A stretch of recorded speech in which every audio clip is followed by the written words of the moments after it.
Ayan, good evening church and good evening din po sa mga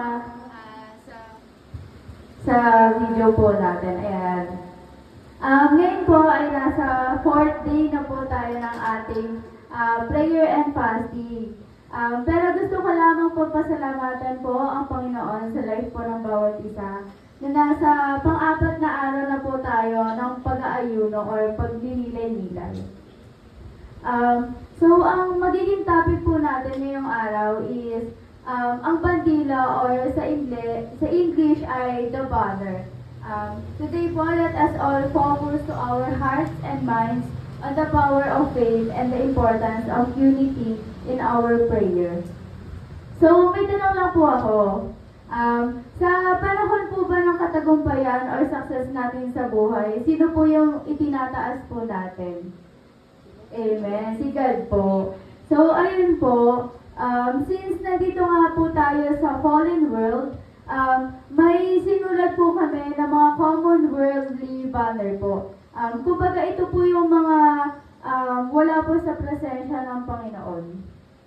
Unang-una po dito, yung money or pera po. Kapag wala sa presensya ng Panginoon at may problema ka, hindi ba akala natin kailangan ang solusyon ay ang pera? Kumbaga ang unang pumapasok agad sa isip natin ay kasi kaya ako may problema kasi wala akong pera, wala ako sa financial, ganyan. For example, sa pag-aaral po, sa tuition po, ako, ayun nga po, dahil may problema po tayo sa financial, ang naiisip po agad natin, mag-work ako kasi need ko ng pera, need ko ng ganito, ganyan. So, ayun po. Pangalawa po is material things. Ito naman po yung kapag may problema tayo, ginagawa nating coping mechanism, yung pag-order online, para sandaling makalimutan yung problema. Also, binibili na lang natin yung mga, for example, may mga problema tayo, yun nga, ginagawa natin coping mechanism, ayun, deserve ko to, bibili ako nito, stress ako, need ko ng ganito. So, ayun po, binibili natin yon without considering its value or kailangan ko natin to, mapapakinabangan natin to. So, ayun po. Pangatlo po is yung friends or people. Ito naman po yung mga, kapag may problema tayo, ang una agad nating hinihinga ng tulong is yung kaibigan. Ang lagi natin agad hinahanap is physical support. For example, ako po, minsan may mga times po sa buhay na, emotion po agad yung nangunguna po sa atin. For example po, Erisel, patulong naman ako sa ganito, ganyan. So, ayun po. Pang-apat po is yung emotions po. Through emotions na po yung nagiging response po natin sa mga problema. Kumbaga, sa emotions na po yung kumikilos sa buhay po natin. For example po, yung may problema ka na nga, pero galit ka pa, tapos may binigay sa iyo si God na help, pero hindi mo tinanggap dahil nga sa emotions mo. So, ganun po. Last po yung sarili po natin or si self. Ayun po. For example po, may mga pagpapala or blessings po tayo na natatanggap. Pero dahil po sa pride po natin, ang mas itinataas po natin is yung sarili po natin. So, ito lang po yung mga commonly world banner po na kapag wala po tayo sa presensya ng Panginoon, ito po yung mga possible po na itinataas po natin. So, ngayon po, ipag-pray natin yung sarili natin, yung heart natin, sa panahon ng kagipitan o kalakasan, sino nga ba yung itinataas natin? So, basahin po natin yung sa Exodus 17:12-13. Kaya kinuha nila Aaron at Hur ang isang bato at pinaupo roon si Moises. Itinaas ni Aaron ang isang kamay ni Moises at ganoon din ang ginawa ni Hur sa isang kamay, hanggang sa lumubog ang araw.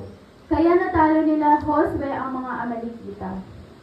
Tayo pong lahat ay tumayo at sandali pong manalangin. Hallelujah Lord Jesus Christ. Maraming salamat po na nagkasama-sama po kami sa araw na ito. Lord, nawa ay gabayan niyo po ang bawat isa na narito. Isip niyo po ang aming mga puso, Lord. Nawa ikaw po ang maging center at ikaw po ang mumuna sa gagawin po namin ngayong araw. Itago niyo lamang po sa inyong harapan ang gagamitin ngayong araw. Ngayon pa lamang po, idinedeklara na po namin ang katagumpayan at wala pong gawa ng kaaway ang maghari. Lord, bigyan niyo po kami ng wisdom ngayong araw na ang iyong bandila lamang po ang maitaas po namin. In Jesus' name, this we pray. Amen. So, ngayon po, tinatawagan ko na po si Erisel para po ituro po kung ano nga po ba ang pagkakaiba ng spiritual banner sa worldly banner. So, ayan po.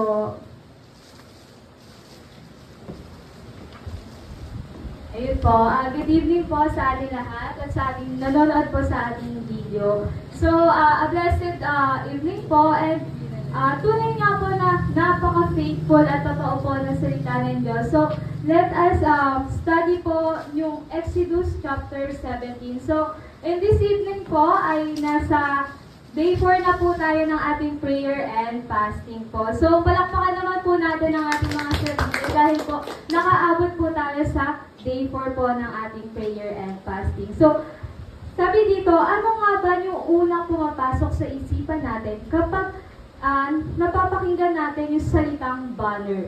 So, ang term na banner po kasi ay pwede nating maunawaan sa mga iba't ibang context po. Pero po dito, sabi sa biblical narratives, it symbolizes daw po yung identity or yung pagkakakilanlan and yung victory or yung katagumpayan po sa Tagalog or yung ownership or yung authority ni God sa buhay po ng bawat isa. So kapag po ang isang tao o grupo po ay nananalo sa isang labanan po, nagtatayo po sila ng banner. So yung banner po nagsisimbolize po siya ng kanilang pagmamay-ari or dahil nasakop na po nila yung lugar na yun, ibig sabihin po sa kanila na po yung lugar na yun or pag-aari na po nila ang lugar na iyon. So, sabi din po dito, alam naman po natin na ang Pilipinas po ay nakaranas ng mga pagsasakop ng mga mananakaw po ng ibang bansa po. So, ang dami pong naranasan ng Pilipinas, like po, nakaranas po tayo ng World War I po, World War II po. So, ang daming paghihirap na naranasan ang mga Pilipino that time po. So, kapag po ang isang tao o grupo po ay nananalo sa isang labanan, ay nagtatayo po sila ng banner at nagpapakita po ito ng pagmamay-ari o pag-aari na po nila ang lugar niyon. So, sa kasaysayan po, ang mga mananakop po ay nagtatayo ng bandila o banner para ipakita na sa kanila iyon at isa din daw po itong way para ipakita sa mga tao na sila yung may control or sila yung may authority doon sa lugar po na iyon. So, sa panahon po natin ngayon, ang banner po ay ginagamit din po natin para ipakita po natin yung pag-aari po natin. Like po yung sa mga company po, nire-represent po na yung pagtatayo po ng isang banner po kung saan nakikita po natin ito sa mga labas or loob po ng mga company. So, like po sa mga Jollibee, ganun po. So, may mga banner po or may mga logo po na nire-represent yung bawat company po ng bawat company po. So, yung company po, nire-represent nito yung authority or ownership po ng kanilang company. At sa bawat likod po ng kwento ng mga banner or logo po na iyon, ay isang patunay po na ang tagumpay po ay hindi po nakukuha ng madali ang gawain po. Hindi po siya basta-basta, ganun po. May mga pagkakataon po na may nararanasan sila na kabiguan, ganun po. So, sa bawat banner po na iyon, kailangan daw po natin na i-point out or pag-isipan po natin yung mga gagawin natin kapag po tayo po ay nasa Diyos po. So this evening po is pag-aaralan din po natin yung story ng mga Israelites and Amalekites po. So, ano nga ba yung pagsubok at yung paghihirap nila bago nila makamit yung tagumpay na nararanasan nila that time po. So, matututunan din daw po natin kung paano maranasan yung patuloy na victory ni God sa ating buhay araw-araw. So, paano ba natin mararanasan yung tagumpay ng Diyos sa buhay natin araw-araw? And kailangan din ba natin gawin yung mga part natin? Syempre, kailangan po natin gawin yung mga part natin sa life. Kasi po, sabi nga po dito sa scripture na ginawa ni Moises yung part niya. So, ginawa din nila Aaron at Hur yung mga part nila. And gayon din po, yung mga Israelites po, ginawa po nila yung mga part nila. Like po, nakipaglaban po sila ng hanggang pong lumubog po ang araw po. So, sa ganun po is nakikita natin na patuloy po natin na nakasama nila si God sa araw po na iyon. So, ano po, makikita din po natin sa scripture na ito na iyan po yung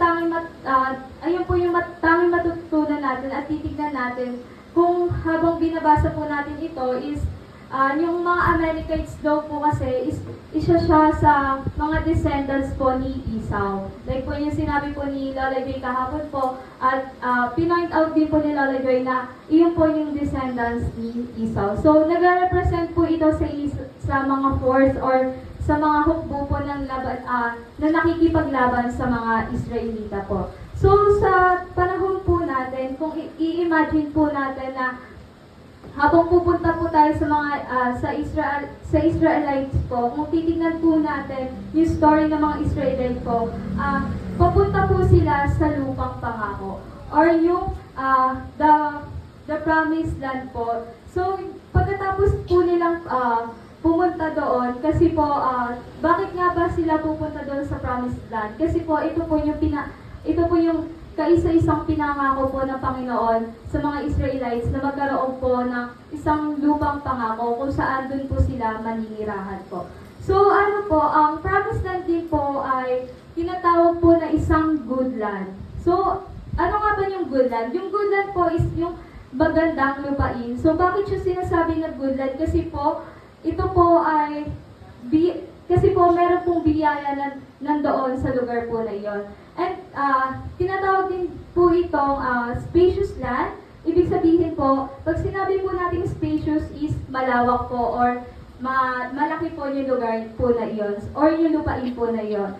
So makikita po natin dito na dahil sa laki at kakayahan ng lugar na iyon, kayang-kaya ng lugar na iyon or pinrovide ni God yung lugar na iyon para sa mga Israelita or sa mga Israelites. So, lastly naman po, is yung first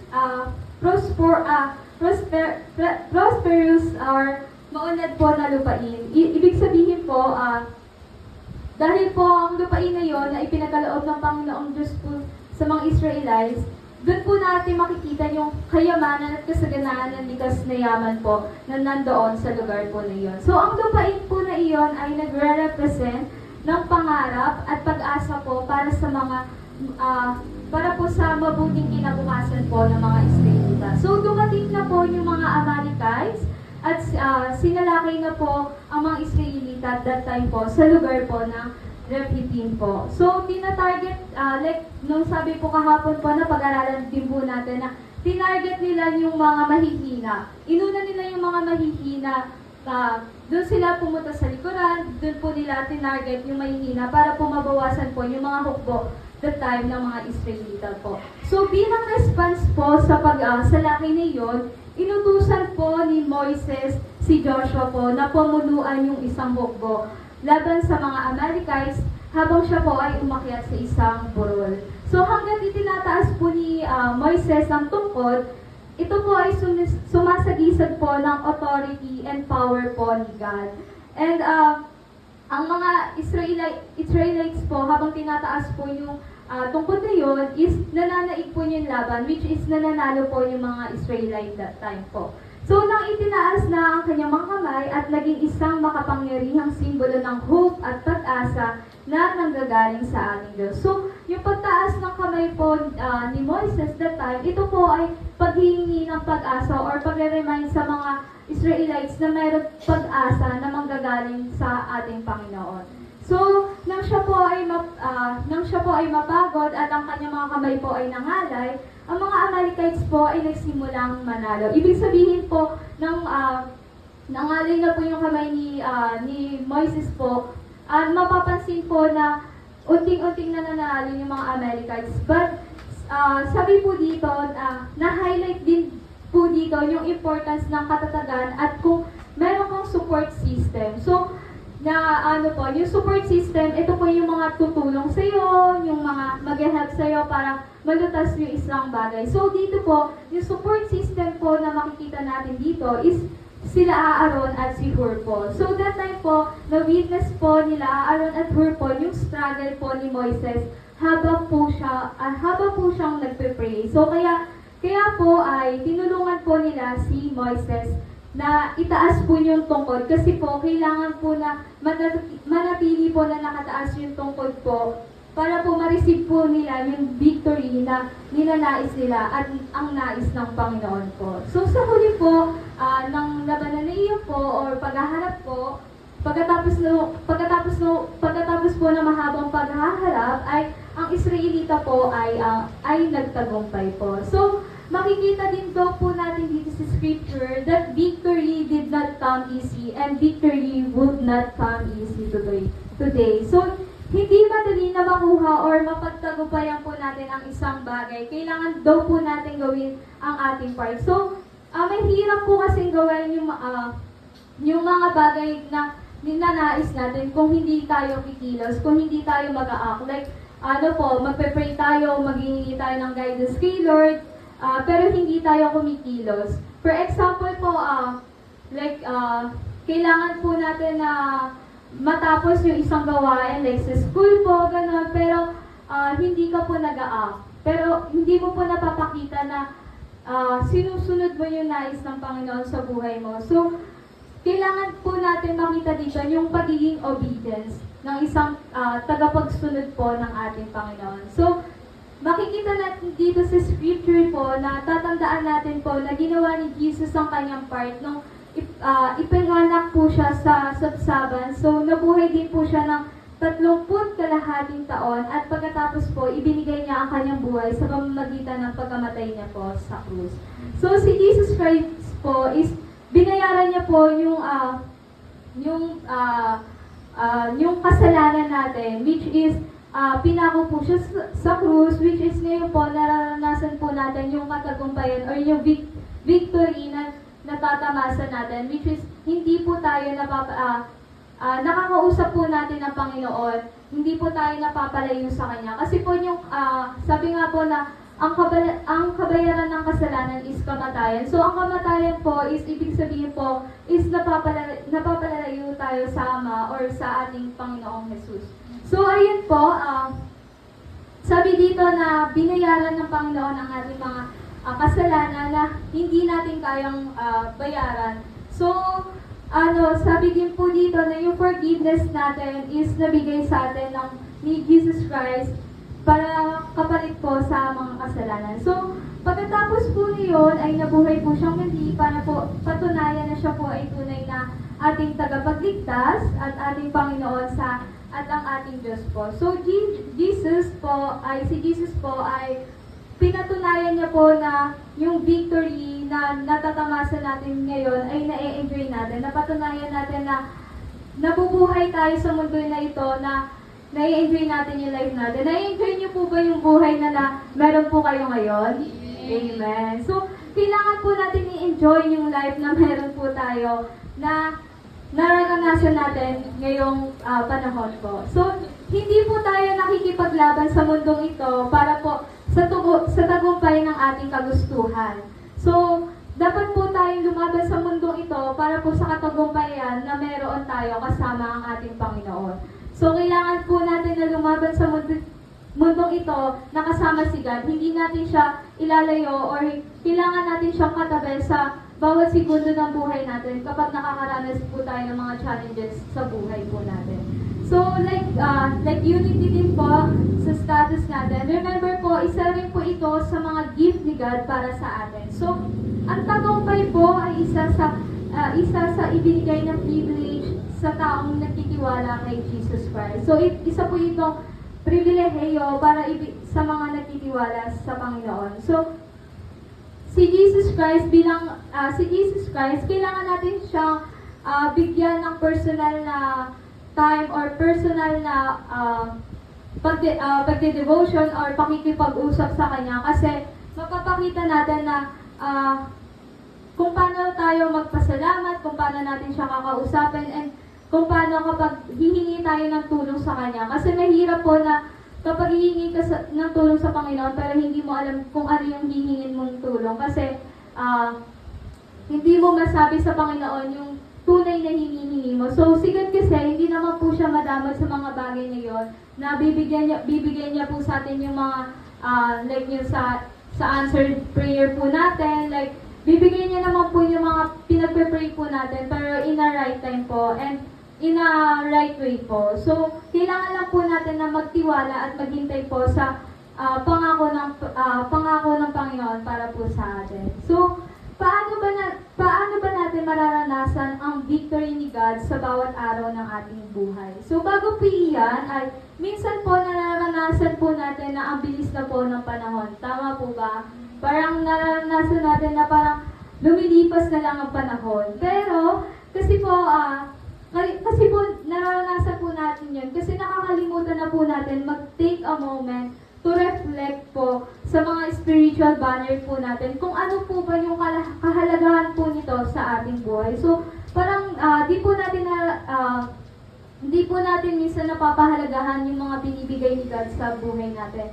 So, ayun po yung isang sinasabi dito na pahalagahan natin yung binigay sa atin ni God. Kasi binigay niya yung best niya, ginawa niya yung part niya. So, gawin natin yung part natin, ibigay natin yung part natin, which is mag-serve tayo, magpasalamat tayo sa Panginoon.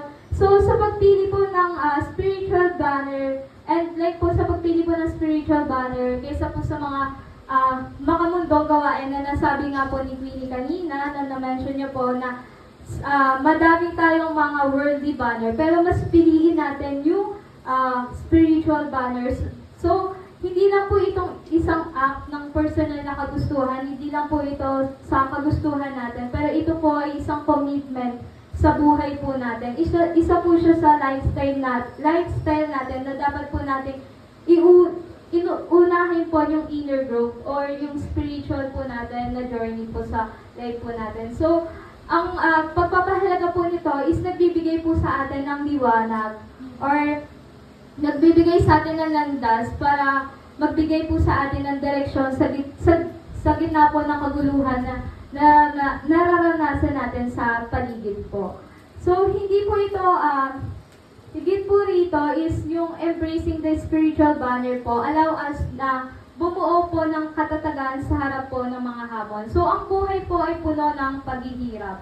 So, ang makamundong mga gawain po, kadalasan po, humahatong po ito sa mga kabiguan po or sa mga failure or kawalan ng pag-asa. So, kapag naka-rely tayo sa ating sarili, syempre mararanasan po natin yung failure. Kasi hindi natin kasama si God sa journey na yun, hindi natin kasama si God sa path na tinatahak natin. Kaya po, nararanasan natin minsan ang failure at kawalan po ng pag-asa. Kasi po, ang tanging pag-asa lamang po ay nasa Diyos, hindi po nasa ating sarili. So, however po, kapag po kumukuha po tayo ng lakas mula sa ating spiritual belief, we find hope and encouragement po na magtiyaga, like yung ginawa po ni Moises. So, napakahabang oras yun, simula ng labanan na yon hanggang dun sa paglubog ng araw, nakataas yung kanyang mga kamay para ipanalangin yung mga kasamahan niya na mapagtagumpayan po yung labanan na yon.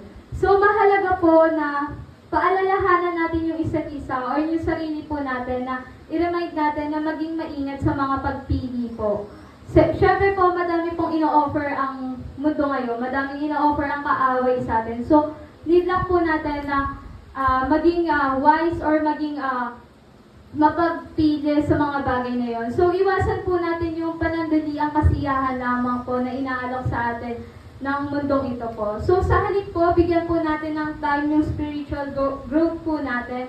Tatandaan po natin yung battle po na kailangan nating i-face is yung battle na kasama si God, yung battle natin with the Lord. Dapat po nating ipanalo yung battle natin sa Panginoon po. So kung yung sariling agenda lang po natin or yung sariling way lang po natin yung masusunod or yung sariling kalakasan lang po natin is yung gagamitin, hindi po tayo magwawagi. Kasi po yung kalakasan po natin or yung way po natin is hindi po siya pang future eh. Pang ano lang po siya eh, pang saglitan lang. Pero yung way ni God or yung kalakasan ni God na ibinibigay sa iyo is panghabang buhay. So, kayo na lang po yung tamang pipili kung ano yung pipiliin nyo, yung worldly or yung spiritual banner po. So, ito po yung nais ng Panginoon. So, tatandaan po natin na si Jesus Christ po ay mahalaga para makuha, na pinahalagahan niya po na makuha po yung tagumpay na nararanasan po natin. So, tatandaan din po natin is yung victory po na nasa atin po is natapos na or na-deal na ni God. Kasi binigay na po ni Jesus Christ yung kanyang buhay. Namatay na po siya sa krus. So, para po sa atin, kailangan lang po natin gawin yung is magpatuloy po tayo na ipaglaban at panatilihin po yung victory ni God sa ating buhay araw-araw. So, patuloy lang po tayo na manalangin, ganun po, dahil po need po natin na lumaban or ipanalo iyon at mabuhay po ayon sa will ni God. So, ang banner po ay sumasagisag sa authority ng Diyos na ito po ay hindi lamang po na simbolo po ng kapangyarihan, but ito din po ay simbolo ng pagmamahal at pagpapatawad po ng Panginoon sa mga tao po. So, sama-sama po natin na itaguyod yung banner na yon, yung spiritual banner na yon sa lugaring ito na ipakita natin na sa lugar ng San Jose, sa lugar na to po is i-represent or maitatayo natin, magsama-sama tayo na humawak sa banner na yon para po itaas or i-glorify po yung pangalan ng ating Panginoon. So, ito po yung isang calling natin na kumilos po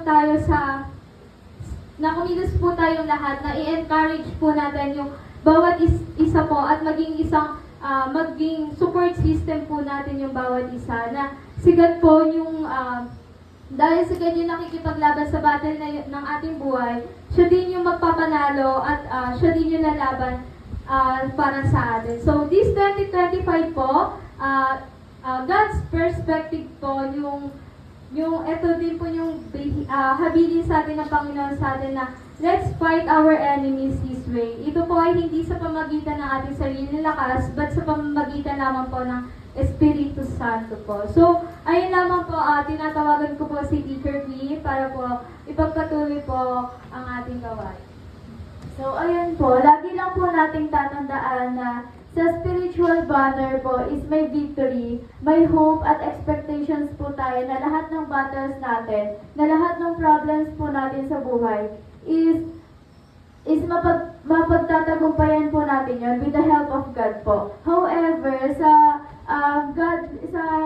worldly banner naman po is may failure po siya and it can lead po to always ka na lang pong parang magde-depend dun sa situation na nag-fail ka. Pero dun sa spiritual banner, nandun may eagerness ka na to keep moving kasi kasama natin si God. So yun lamang po, tayo po lahat ay tumayo at mananalangin po.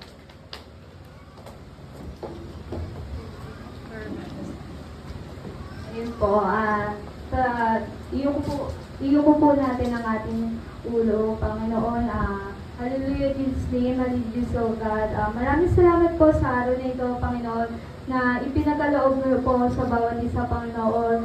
Panginoon, tunay nga, Panginoon, na ikaw yung tanging magiging guide namin sa buhay po namin, Panginoon. Maraming salamat po na naranasan po namin at nararanasan pa po namin yung katagumpayan po na ibinigay niyo po sa bawat isa, Panginoon. Panginoon, nawa po na sa aming journey, Panginoon, na kasama ka, Panginoon, nawa po ay maging on fire po kami sa inyo, nawa po na kayo po yung mag-lead, Panginoon, na tanging po yung will nyo, nyo po, Panginoon, ang masunod, hindi po yung will or yung kagustuhan po namin, Panginoon. Panginoon, sirain niyo po, Panginoon, yung mga gawa ng kaaway, Panginoon, lalo na po yung mga plano, Panginoon, namin.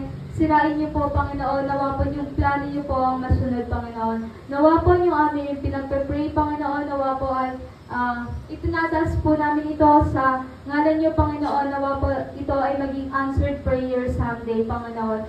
At the right time po, at the right moment po, Panginoon. Nawa po, Panginoon, ay magkaroon po kami ng oras, bigyan niyo po kami po ng oras na makapag-reflect, Panginoon, sa mga kabutihan, Panginoon, na binibigay niyo po sa amin, na hindi, sa panahon po na ngayon, Panginoon, sa dami ng pagsubok sa buhay, Panginoon, hindi na po namin nakukuha na mag-reflect, Panginoon, sa mga bagay na ipinagkaloob niyo po, Panginoon. Nawa, Panginoon, buksan niyo po ang aming puso, ang aming mata, Panginoon, para makita iyon, O Lord. O Lord, nawa po, i-guide at i-lead niyo lang po kami, Panginoon. Hindi po kami maligaw, Panginoon, na tanging sa iyong will, Panginoon, sa yung path, Panginoon, na patungo sa iyo, Panginoon, yung maranasan namin this 2025 at sa susunod pa pong panahon, Panginoon. Ingatan, gabayan niyo po kami. Sa iyo lamang po namin ibinabalik ang papurit pasasalamat in the name of Jesus Christ, our Lord and Savior. Amen and amen. Thank you po.